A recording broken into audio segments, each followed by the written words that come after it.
क्या आपका भी इमरजेंसी फंड बैंक अकाउंट में पड़ा रहता है और बैंक अकाउंट में वो 3 से 4% कमा रहा है? इवन मैंने आपने अगर मेरी पिछली वीडियोस देखी होगी तो मैं आपको हमेशा रिकमेंड करता हूँ कि आपके पास इमरजेंसी फंड होना चाहिए। लेकिन अगर वो आपका इमरजेंसी फंड बैंक अकाउंट में पड़ा है और वो इन्फ्लेशन को बीट नहीं कर पा रहा है तो उसका कोई मतलब नहीं है। तो आज की वीडियो में बताने वाला हूँ कि आप अपने इमरजेंसी फंड में अप टू 11% रिटर्न, वो भी फिक्स रिटर्न कैसे कमा सकते हैं एंड सिक्योरली। और आपको कभी ऐसा भी ये नहीं कह रहा कि आपको ये पैसा कहीं और कहीं किसी ऐसी जगह इन्वेस्ट करना जिसमें आपका पैसा लॉक हो जाएगा, ऐसा बिल्कुल नहीं रहेगा। आपको ऐसी जगह बताने वाला हूँ कि जहाँ से आप इसमें अप टू 11% तक का फिक्स रिटर्न कमाओगे और इसमें अच्छे और एकदम सेफ्टी सिक्योरिटी, कोई भी रिस्क नहीं होता है। ये गवर्नमेंट बैक डेटा रहेगा, इस आप जहाँ पैसा इन्वेस्ट करोगे वो गवर्नमेंट सिक्योरिटी रहेगी, तो आपको कभी कोई चिंता करने की जरूरत नहीं रहेगी। तो अगर आप जानना चाहते हो कि आप अपने इमरजेंसी फंड में 11% तक की रिटर्न कैसे ला सकते हो तो वीडियो को आखिरी तक जरूर देखिएगा। चलिए वीडियो शुरू करते हैं। जानते हैं कि सबसे पहले इमरजेंसी फंड क्या होता है। इमरजेंसी फंड वो होता है जो आप अपने बुरे वक्त, यानी कि कभी अगर कोई घर में कोई समस्या आ गई, कोई प्रॉब्लम आ गई, तो उस समय के लिए जो आप एक पैसा अलग रखते हो उसे हम लोग इमरजेंसी फंड बोलते हैं। एक्सपर्ट्स के हिसाब से देखें तो आपके जो इमरजेंसी फंड का जो साइज होना चाहिए वो लगभग आपके जो मंथली एक्सपेंसेस उसका 3 महीने या 6 महीने का होना चाहिए। लेकिन मैं on a safer side recommend करता हूँ कि एटलीस्ट आपके पास 1 साल के लिए 1 साल तक का होना चाहिए, क्योंकि अगर 1 साल तक रहेगा तो ज़्यादा अच्छा है एंड ये आपको और मेंटल पीस ही देगा।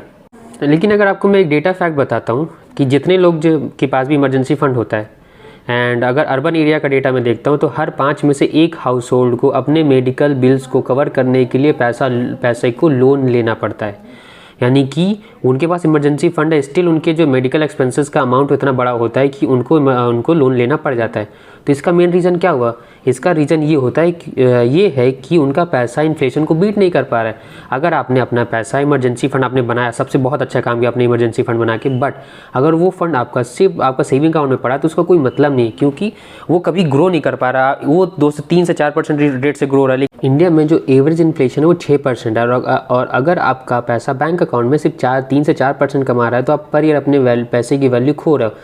तो यहाँ पे हमें ये समझना जरूरी है, अगर आप इमरजेंसी फंड हमने बनाया, हमने बहुत अच्छा काम किया, लेकिन स्टिल अगर हमारा पैसा एटलीस्ट 6% भी नहीं कमा पा रहा है तो हमारा पैसा उसकी वैल्यू खो रहा है। तो हमें ये जानना बहुत ज़रूरी है कि हम इसे कैसे बीट कर सकते हैं। तो मुझे ऐसा लगता है कि आप कुछ तरीके हैं जिसके अगर जो आप करते हो जिससे आपका इमरजेंसी फंड भी बना रहेगा और उससे आप इन्फ्लेशन भी बीट कर पाओगे।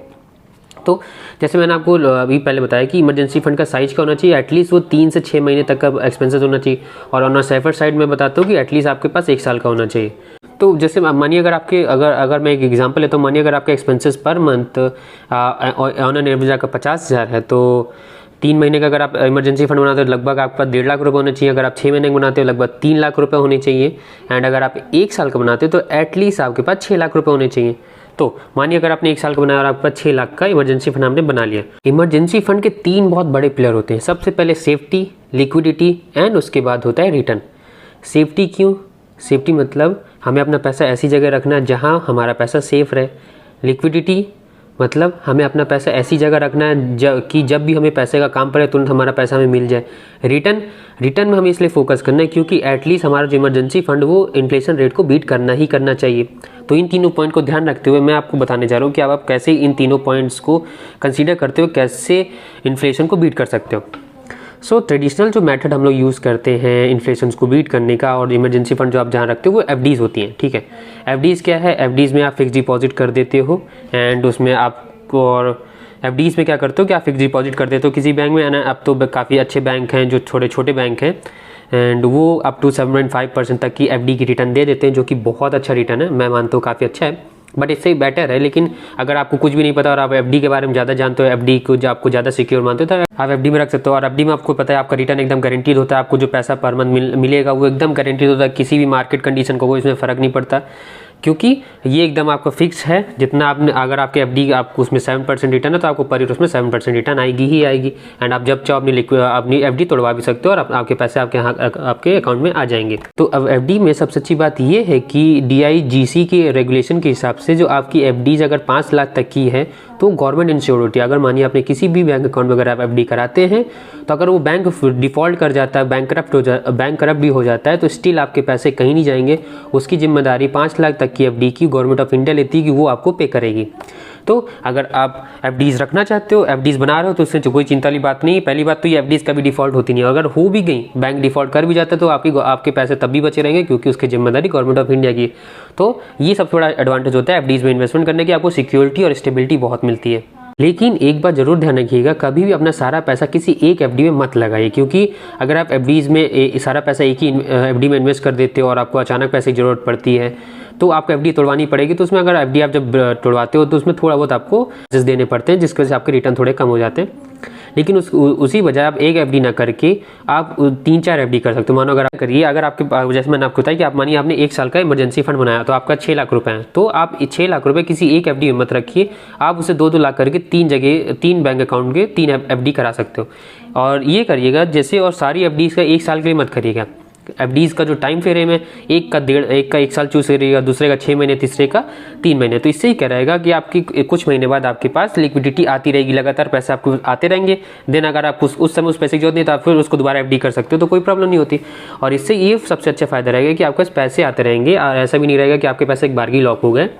दूसरा सबसे बेस्ट ऑप्शन है आपको अपने इमरजेंसी फंड को इन्वेस्ट करने का, वो है कॉर्पोरेट बॉन्ड्स। जो एंड सिंपली बोलूँ तो बॉन्ड्स क्या होते हैं? बॉन्ड्स मतलब आप अपने या गवर्नमेंट को या कंपनीज को आप लोन देते हो, क्योंकि कंपनीज को कभी जब पैसे की जरूरत होती है तो वो बॉन्ड इशू करती हैं, और उस बॉन्ड्स को जब आप खरीदते हो तो आप वो पैसा गवर्नमेंट को दे रहे हो या उस कंपनी को दे रहे हो, अगर आप कॉर्पोरेट बॉन्ड ले रहे हो तो, जिससे वो ग्रो करते हैं। और उसके बदले में वो आपसे प्रॉमिस करती है कि हम आपको इतना परसेंटेज, अगर वो 10% रिटर्न वो प्रॉमिस कर रही है, तो आपको पर ईयर वो 10% रिटर्न देंगी। एंड जब आपका उसका टाइम पूरा हो जाएगा, मानिए अगर 1 साल का आपने बॉन्ड ले रखा है, तो 1 साल बाद आपका जो मेच्योरिटी अमाउंट है, आपका जो प्रिंसिपल अमाउंट था, मानिए आपने 1 लाख रुपये उसमें लगाया, तो आपको 1 लाख रुपये तो मिल ही जाएंगे, और जो आपको पर मंथ या 3 महीने में एक बार जो आपको रिटर्न आता रहेगा वो आपको मिलता रहेगा।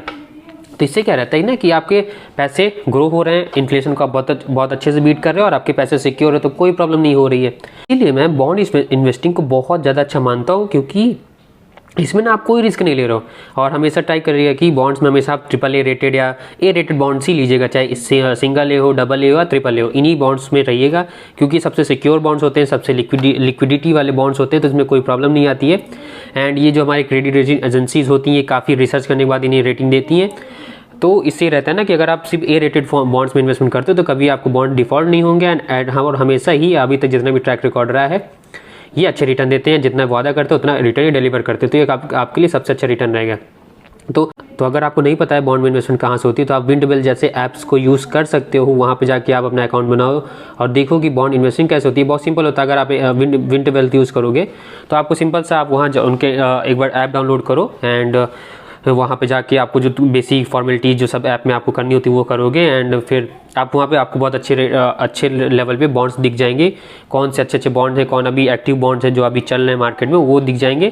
एंड उसमें आप रिटर्न के हिसाब से और उसके ट्रैक रिकॉर्ड के हिसाब से आप बॉन्ड चूज़ कर सकते हो, एंड सिंपली अपना इमरजेंसी फंड उसमें इन्वेस्ट कर दोगे। एंड इससे क्या होगा कि आपका पैसा अच्छे लेवल पर ग्रो कर रहा है, आप ज़्यादा रिस्क भी नहीं ले रहे हो, आपको फिक्स रिटर्न आ रही है। सबसे अच्छी बात ये फिक्स रिटर्न आएगी। आप मार्केट में क्या चला, मार्केट ऊपर है नीचे, उससे आपको कोई फर्क नहीं पड़ेगा। तो सबसे अच्छा चीज़ ये होती। तो मैंने आपको दो ऑप्शन बता दिए, पहला आप एफडी कर लीजिए या दूसरा आप बॉन्ड्स में इन्वेस्टमेंट कर सकते हो।